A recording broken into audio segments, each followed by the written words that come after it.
Child, this never gets darn gone old, honey. I'm forever darn gone. Child, someday we're going to get darn gone to doing this darn gone shit in a more consistent manner. But the day ain't the day, child. I'm waiting for my tablet to load so I can hear myself on the playback. Make sure audio and stuff is going good. I guess that gives me some time to see if anybody comes in the room. This shit is very impromptu. I don't know what in the world possessed me to do this live. I guess because of the fact that I'm about to go live and talk to y'all finally about my personal life this Saturday. And then there's no other day that I can do it because I ain't want too much time to go by.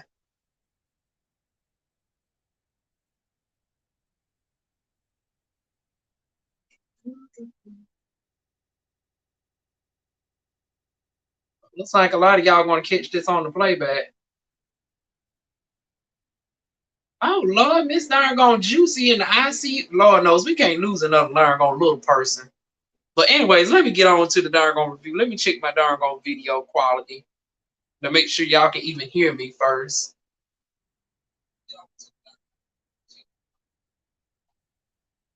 Okay, y'all can hear me, so let's get this on started. So, honey, we here to discuss season 1, episode 6 of Chasing Atlanta.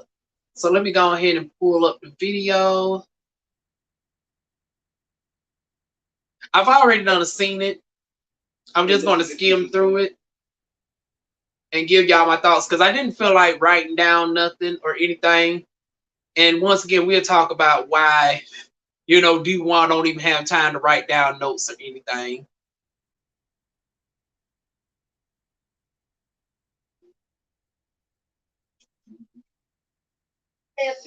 Okay, so we basically get a good 2 minutes recapping everything.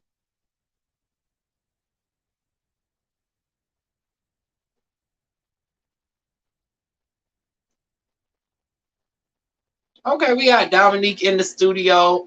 Damn, I'm talking about the studio. But we got Dominique at the therapy session. And you know what? I was glad to actually see this side of, I don't forgot to turn my light on and everything, y'all.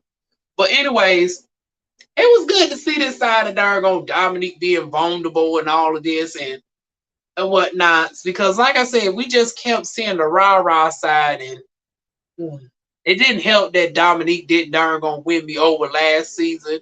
She ain't really done nothing bad too tough. Well, other than, the Rico situation.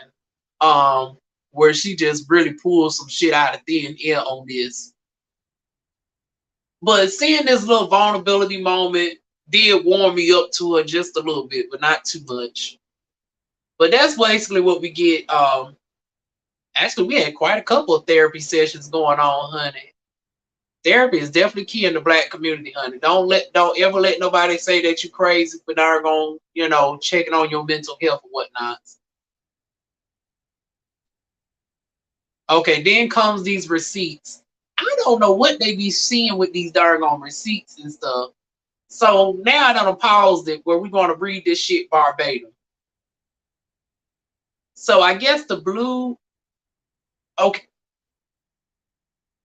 Okay, who was the receipt sent to? Was the receipts from Jay Amore? But whoever it is, Carl is the one responding to them. And based off of what I'm seeing, the receipts do not say anything in regards to darn going Rico being guilty of darn going dropping a bomb or anything. Only thing Carl basically said, well, hell, if she did have a bomb, you'll find out soon enough. That's basically what I see from the receipts. Then we go over to darn on Rico and Ike in the studio. Okay, I got a complaint. Like, I'm so sick of y'all with these darn on purple lights and shit. I understand the club environment and all of this, but like Beyonce say, you can't put darn on blue light on black skin, honey. It just darn gonna be fucking us up. Like it even gets to the point where I have to struggle trying to find a decent flattering clip because they be darn gonna shrouded in this darn gonna purple light And it's like the light just be making the skin look ugly, and don't nobody got no rough skin. Everybody darn on skin is decent and everything.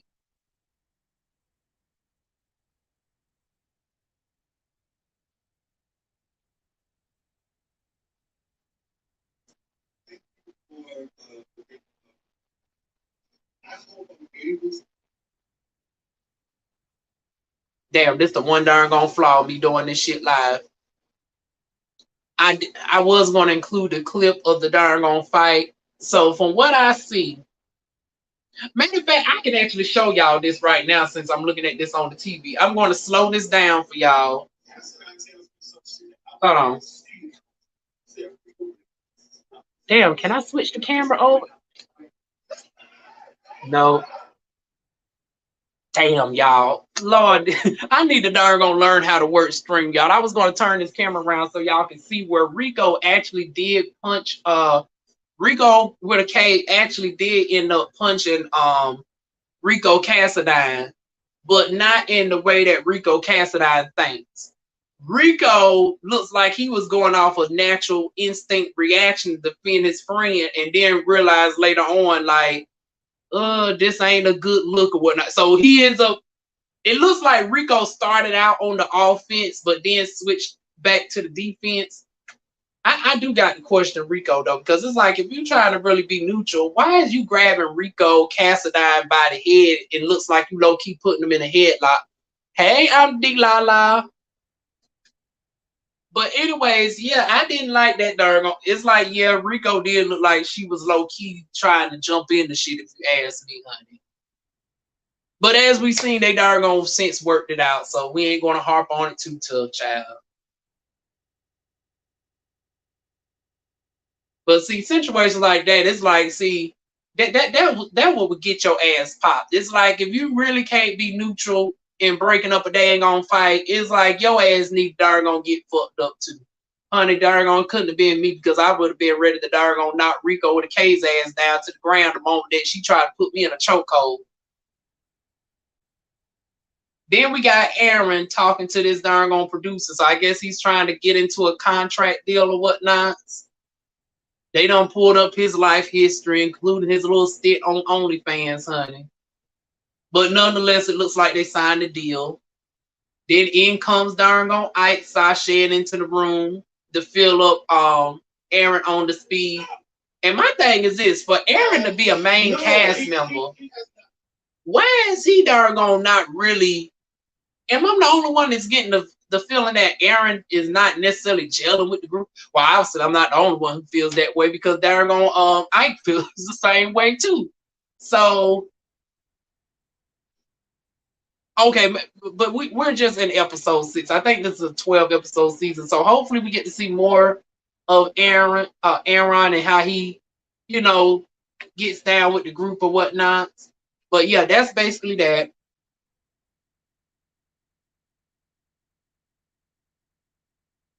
Oh, and then we get in a long therapy session, y'all. So once again, therapy is key. So Oliver and her boo thing, on again, off again boo thing, is in this therapy session, right? And then Oliver darn storms out, but not before going back to get the key.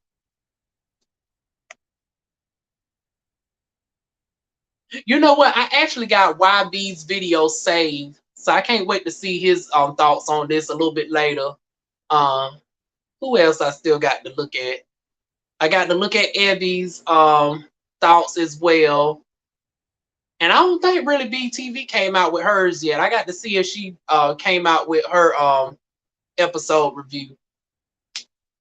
But yeah, it does seem like Aaron ain't really connected with the group like that. And then I can see with this scene with Oliver, how it looks like darn Oliver is darn the head diva in charge. But he did explain on the after show that they only had one key at the time, so he needed the key to get in the house. Okay, Oliver, if that's what you want to say, we're going to go with it. Like, I don't think you have to necessarily lie about that, child. But it did come off as if she was taking the key, and darn old boy was having to go to a hotel for the night.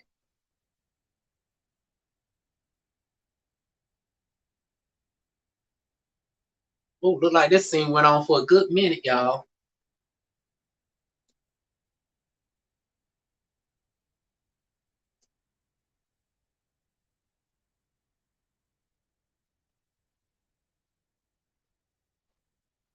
Okay, see, my thing is with these sexy commercials, it's like y'all be over such, y'all be darn going putting too much of the sexiness up front where we darn gonna forget what's the premise of the commercial. So this is a commercial for a photo shoot, right? But it's like not everybody darn gonna looks that damn sculpted or whatnot. And then the way that you're advertising it, it should have been a blend of sexy and everyday darn on people, so we would have got a grasp that this was a photo shoot commercial. But it looked like it was darn on selling something else. It looked like it was an OnlyFans advertisement, if you ask me. Just my darn on 2 cents on the commercial, child. Oh Lord, 42 minutes. We still at the therapy session. Like I said, once again, no, not hating the doggone therapy session. Black people definitely need to go get therapy or whatnot.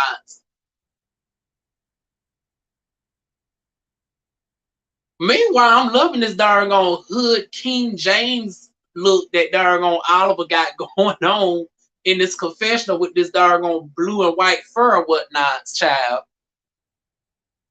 Oliver was doing a lot. Came off as fake. Everything not going to be worked out on the first bit. Yeah, Miss Oliver was doing the most, child. I was like, that damn girl. I understand, and I understand where you're coming from, but child, this is just the first damn session, honey. You're right, dude. I was looking like, what is this?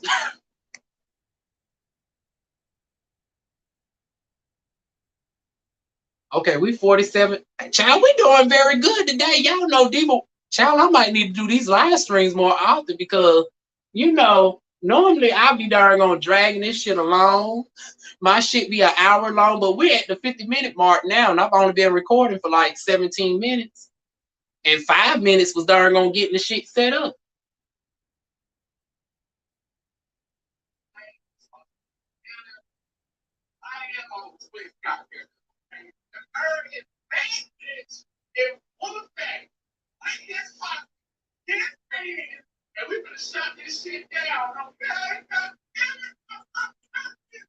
Okay.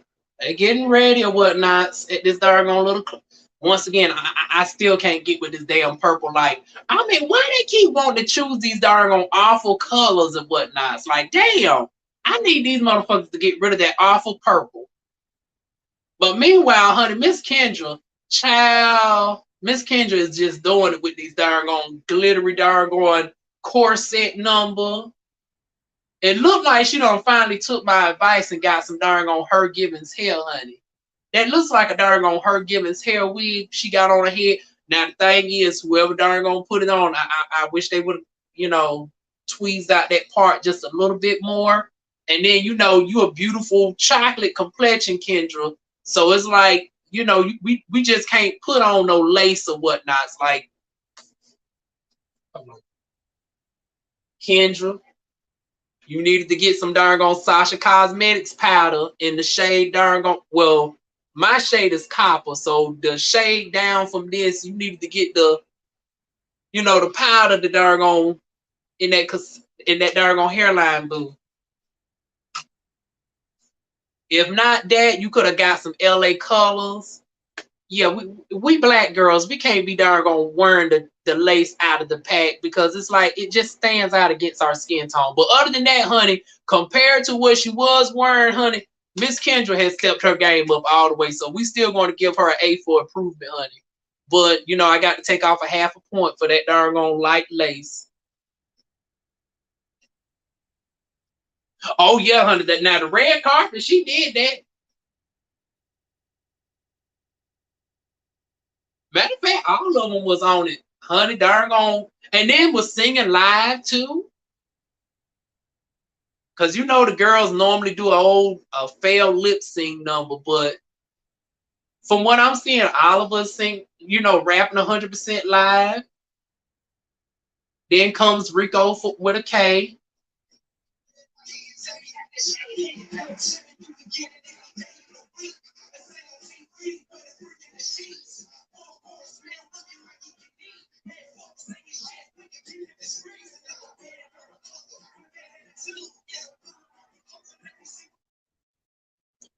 Rico, I would definitely say this. Rapping is definitely more your style versus the R&B that you used to do back in the day, honey. So, honey, we got to give Rico a round of applause for improvement too, honey. Rapping is definitely your darn on lane.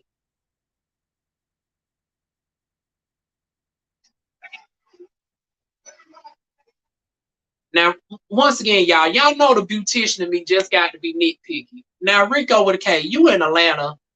I need you to see somebody's beautician because oh my God, you used to have the most beautiful set of curls. I remember that you used to have healthy doggone 3A curly hair with some parts 2C. Honey, that bleach has fucked this doggone curls all the way up. I wish doggone he would doggone get some oil plates up in them doggone curls to help bring the doggone curls back, but that's totally irrelevant to the performance. That's just the beautician and me doggone nitpicking at the moment.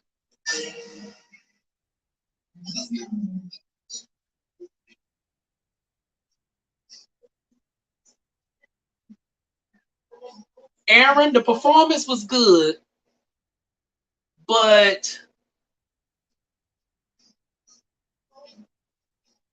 how you was trying to command the audience did not it did not mesh well. It was like you was trying to have them raise their hands up as if it was an up tempo song, but it was more of a slow jam.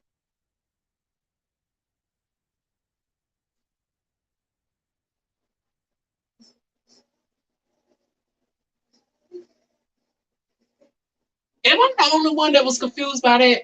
Once again, it seems like it's more of a slow jam song, but you trying to hype up the crowd as if it's some darn old Mary J. Blige number. Dum dum dum dum dum dum dum dum dum. Dum. Like, honey, you was not giving Mary J. Blige.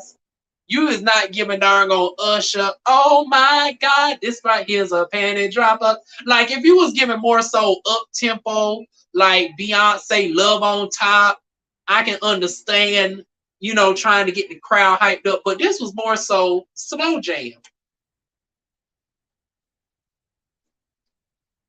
I do like the falsetto number at the end.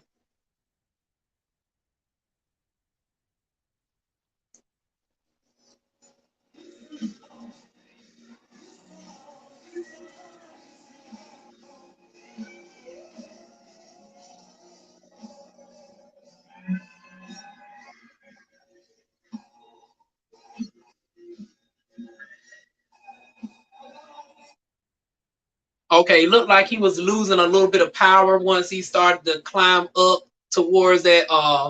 It looked like he hit an F5, but he got a little bit nasally on the first one.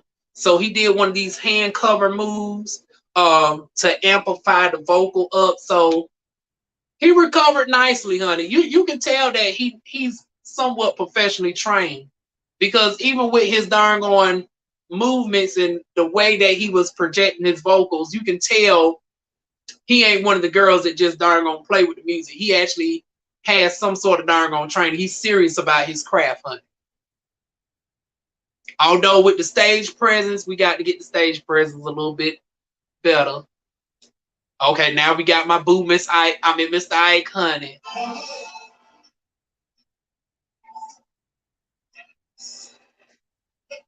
I just appreciate how versatile Ike is. I mean, Ike can darn going give us R&B. He looked like he can give us a little bit of country as well. And then now he's darn going straight up rapping, y'all.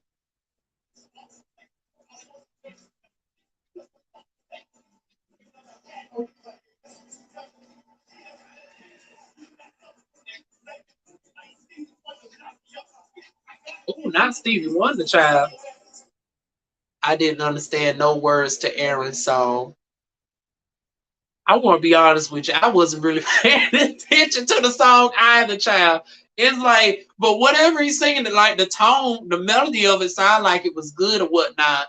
And that's why I was like, he lost me on the damn energy. He got the musicality.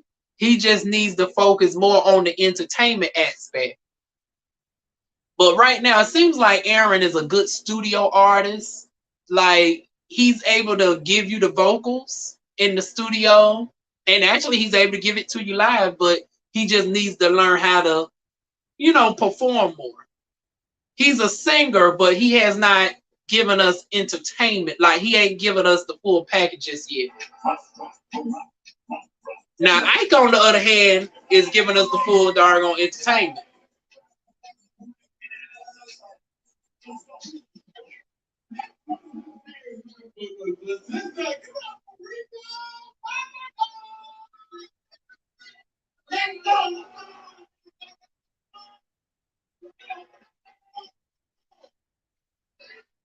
Now, Rico, I wasn't making that face at you. Something is going on with the editing. Now, Rico did tell me that sometimes they be overlaying the clips and stuff, especially with the songs. Sometimes we as the audience cannot hear the song, so they will play the song over the actual performance. But something is going on with the audience, y'all. Like, I'm hearing a lot of screaming from the audience, but the clips are not syncing up. So I'm assuming they're catching the audience at the wrong time. And you know that, once again, y'all, I wanted to be a director when I grew up. Y'all know DivaWuan wanted to be a million things. So I find little subtle like things like this that the average person don't. But yeah, whoever's over there doing the producing or whatnot, I mean the editing and whatnot, they slipped up on this one, honey. Because it's like the crowd looks darn on dead. I was just about to say, child, the darn on crowd was a little bit dry and whatnot, sonny. Especially considering that Ike's performance was darn on good. Although I did see the hands and stuff go up with Ike. But I'm hearing the cheering for Rico, and then they pan to the audience, and the audience looking dead or what. Yeah, y'all need to get that editing correct over there.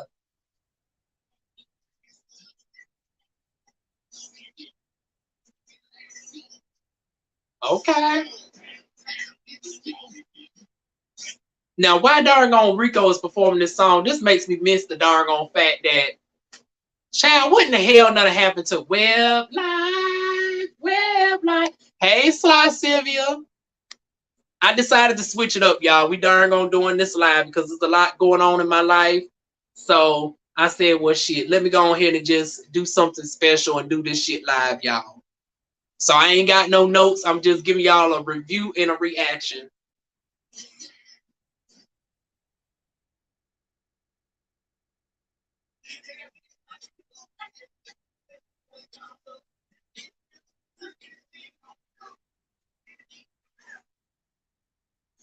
Now, I'm not going. Now, Rico, I love you, boo.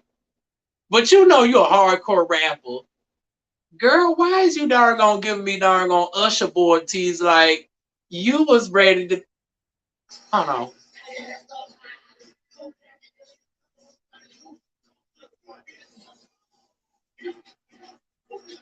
know. Well, technically the darn gone blazer is open up, but it's a little bit too darn going. I'd rather darn gone Rico had the chains and just took the darn gone white tuxedo off because his darn gone music don't match the attire either. It's like, subtle stuff like this you do got to think about as an artist. It's like you can have the most perfect vocals, you can have all of the things, but little stuff like this, such as fucked up lighting, in your attire, in your stage presence not matching the vibe of the music, that could just throw a whole thing off. And for Rico, this darn hat with this darn tux number, but you giving us full on hardcore, yeah, that's just throwing it off for me. But honey, the performance factor was sickening though. Now he made up for what Aaron was lacking, honey.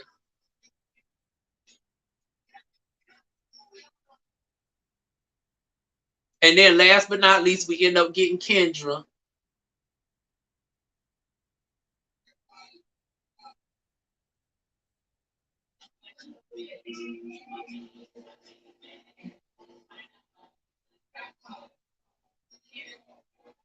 Now, was this a cover? Because it feels like I've heard part of this song before and not from Kendra. I need somebody to darn go and tell me what was the original sample of the song because I know that's a cover or something. But anyway, she did excellent and whatnot. But once again, I have to take into consideration this is Atlanta. The girls in Atlanta are naturally bougie and over the top when it don't need to be. Because I appreciate the dress. But once again, Kendra is a rapper. And I'm not saying rappers can't get glammed up. It's like, okay, you going to the Oscars, you going to the Grammys or whatnot, get glammed up. Or if you're doing like Nicki Minaj and you incorporating a pop element to the song, such as Va Va Va Boom, Moment for Life, Your Love, I can understand getting glammed up. But once again, the dress looked like it was a little bit too dressed up for the damn song. Just like with Rico, Rico was a little bit too dressed up for. So what is with the girls that are gonna be overdressed for the dang on performances? The only person who wasn't overdressed, I'm thinking, was really doggone Ike's doggone attire was perfect for what he gave. Aaron's was good for what he gave. Oliver, I feel like, is a little bit underdressed, if you ask me. I feel like there should be some bedazzling of his doggone jumpsuits or whatnots to make it look more, like a performance versus, you about to go jog down the street or whatnots. And there's too many drag queens in doggone Atlanta, and especially doggone drag queens that they know, like they're friends with Trinity K. Bonet and all of that. So it's like you definitely could have done hell. And Drew Friday's a part of the cast now. I don't know if she's one of the sewing queens or whatnot, but it's like, yeah, y'all should be having the drag queens, help assist with the stage attires and stuff. So it just don't look like you could have been a part of the audience. Like the point of being a performer is not just the vocals. It's like the whole background. Like if you have background dancers, we expect the costumes, at least for me. Y'all know I come from the house of Beyonce, honey. So I judge everything from the Beyonce lens. Like everything has to be top tier. But ultimately, they did well enough. Okay, they having this darn on half-ass kumbaya moment outside the darn on studio, child.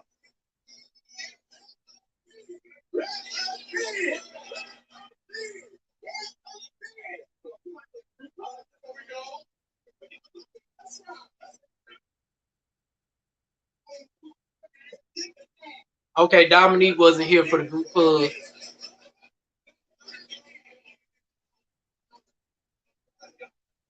Wait a minute, did I hear that right? Did somebody try to grab darn on Troy's dick? Yep.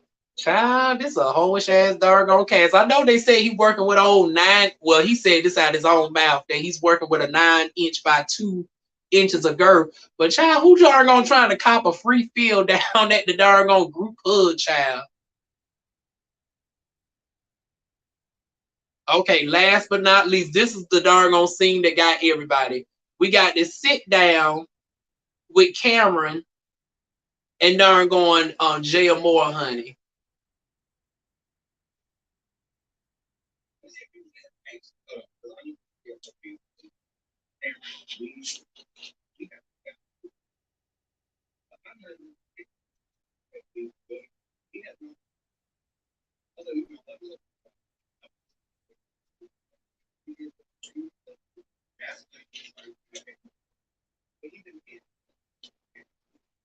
Okay, they still harping on this darn on friendship thing, and and at first it was giving me like Cynthia Bailey and Nene Leakes when darn on I mean not Nene but Kenya Moore. Y'all remember back in like season 7 where Kenya Moore thought that darn on her and Cynthia were friends, and darn on Cynthia responded back that they still trying to build a friendship. That's where this was given at first. And then child came the after show, y'all. Now this is what I was not expecting. Honey, they was going back and forth on the darn going because Oliver hosted the after show, right, with his darn on boyfriend. And then in came Rico, and then in came Cameron, and then in came Jay Moore, and then it was just back and forth alternating between the two. And honey, darn Oliver was reading my mind, like, bring both of them on up here. Jay drops the bomb that both of these hoes were sleeping together. Honey, that shit. And now looking at it, now it all makes sense right now. But I don't know how I overlooked this shit right here. Although I'm still curious on who was. So was this like a versatile relationship? I know TMI, they either one of them can tell me to shut the hell on up. But until then, I'm going to darn gonna get my freaky thoughts on this child. Who was topping who? So because y'all know Miss J is like 6'7", and Cameron is like 5'5". So was he the Chihuahua trying to jump up on the Great Dane, or was the Great Dane trying to awkwardly position himself to darn go and pounce up on the Chihuahua? Like, this is an interesting darn dynamic here. But meanwhile, outside of the darn sexual explicitness of it all, comes the flip flop. First, darn Jay is saying to darn Cameron's face that he did not use him for a storyline. And quote, we wasn't barely in scenes together. You didn't know I was even applying. And then now in his confessional is giving a whole different energy. Okay, now since then, they have been on numerous live streams. I done seen the official King Payne's talk with Cameron, I believe. No, I seen him talk with Dominique, and I seen him talk with Jay. And it's like, he tried his best to clean it up, but I'm sorry, Jay. Girl, I wish you darn well on all your business endeavors, honey. Providing that if the wine is not above $15, DivaWuan will purchase it. Y'all know DivaWuan loves supporting the cast and stuff and all these, because I do believe in Black entrepreneur excellence and stuff. So I will be purchasing your wine, girl. But shit, as far as you with this show, girl, it is giving me flip flopper. And then why is all these darn girls? It must be something in the darn Atlanta water, honey. Because over there on the darn Circle Atlanta, Dante talking about somebody needs him for a storyline. And it's like, girl, who is you in the grand scheme of things? And then, Jay, we just getting introduced to you over here on Chasing Atlanta. Once again, who is you in the grand scheme of things for somebody to latch on to for storylines and shit? Honey, Cameron has proven that she could darn get into the darn dramas with all of the other girls. So why do she needs to start off with you? But that is that, y'all. So it looks like this is mostly a darn lovers quarrel. And then that ends out that this was like an hour and 21 minutes long. And then darn the after shows are normally like an hour long, but they ran over quite a bit, and I didn't darn mind it going slightly over. We end up seeing Mama Twix and all of that. Nice to see Mama Twix and Oliver back on good grounds or whatnot. And I think that is basically it, because everybody else live streams is just basically rehashing, the fights and stuff, and these darn receipts that are just not. And then my thing is this, bitch, you said you had enough receipts to darn file taxes on this motherfucker. But these darn receipts were darn so inefficient, you wouldn't even been able to return a darn dollar spoon set back to the motherfucking store, honey.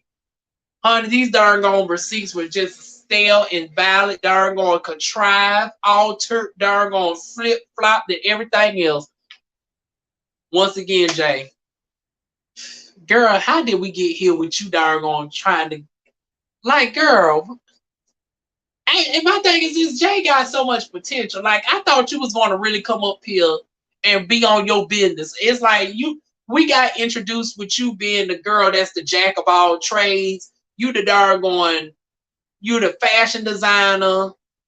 You coming out with your darn clothing, your clothing line. You got your own thing of wine. And then I feel like it was like one or two other things that you was working on as well. So how is we deviating from all of this Black excellence to this darn typical darn back and forth bullshit? But anyways, that was the show in a nutshell, y'all. I don't know what else to darn gonna say about this. Do anybody got some final thoughts before we get on up out of here?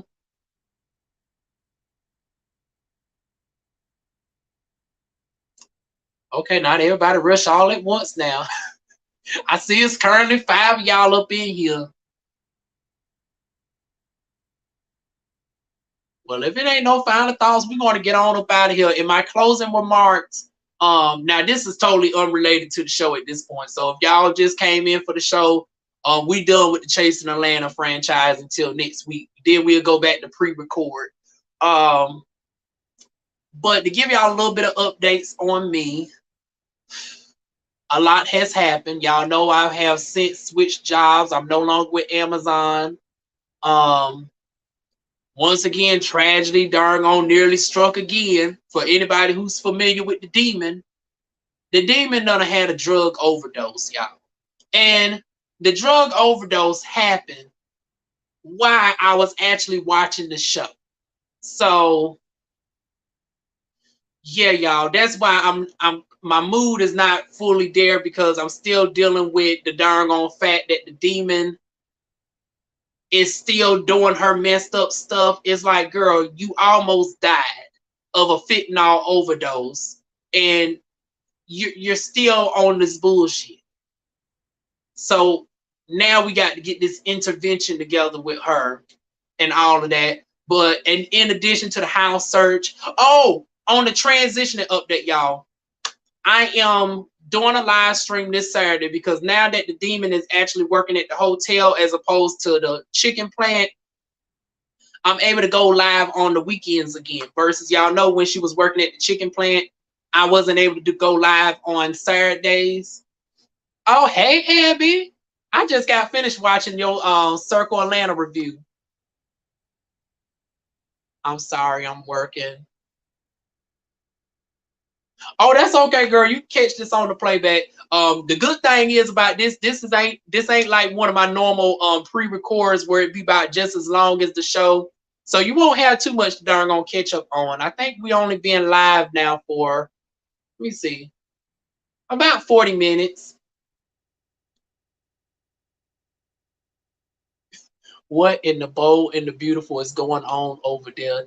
Are you talking about the show or my personal life? Because, honey, my personal life is what's giving the doggone child. I wouldn't even say it's nothing beautiful about this shit. This is giving some straight up doggone, as the sands through the hourglass, so are the days of our lives. Honey, this is giving some doggone days of our lives type of bullshit over here with me, honey. Now, as far as these girls on this show, I don't know what they giving, child. On the personal, yeah. The demon that I live with, darn going, got a hold of some bad crack, and she darn going nearly overdosed. And she's now up and at it, back at work like ain't nothing happened. Ain't talked about going into nobody's treatment program or anything. Meanwhile, I don't find out she darn gonna slip behind, ain't paid none of the darn gone bills or nothing that she was obligated to pay. So now we having to have an intervention about that. So for my people who know that I've been dealing with this for a long time, y'all can see why I have been on my best to try to get the fuck up out of this toxic situation as quick as darn on possible. Yes, honey, please add me to the damn prayer list, honey. I will accept any form of darn on prayers and real wishes, because, honey, this shit is a hot mess. I will go into more detail this Saturday. Let me see what time I want to go live. I'm thinking 12:30. Let me see. It's either 12:30 or 1 o'clock. I think we're going to go with 1 o'clock. So yeah, 1 o'clock this Saturday, and I will add it on to my Instagram. If y'all not following me on Instagram, it's DivaWuan everywhere. So DivaWuan on my Instagram. I will also put it on my, what's it called? Not stories on YouTube. My post section, I will darn gonna give y'all the times and stuff that I'm going live. But yeah, y'all, we got to talk about new job, the family drama. And after all these years, I finally found the way where I can finally start my transitioning in North Carolina. Because y'all know the issue was trying to find a trans-friendly doctor, trying to darn go educate myself on, you know, the process, because it was all this bullshit that you had to go to a psychiatrist for so many months and all that. But I finally found the way around all of that I will be discussing this Saturday. So look out for that. But that is it, y'all. I'm going to go ahead and get ready to get up on out of here. So shout out to everybody that came on through. Shout out to Abby once again. Honey, I do appreciate you adding me on to the prayer list, because, honey, I need all the damn prayer over here. Shout out once again to Sly Sylvia. And last but certainly not least, I am Delilah. Let me see if I ain't forgot anybody. But that is it, y'all. Feel free to like, comment, share, and subscribe. And if y'all are free this Saturday, I will see y'all Saturday at 1 o'clock Eastern Standard Time. Now, if you're on the West Coast, that will be 10 o'clock in the morning. If you're in the Mountain Standard Time, that will be 11 o'clock in the morning. And of course, if you're in Central Standard Time, that will be 12 o'clock in the afternoon.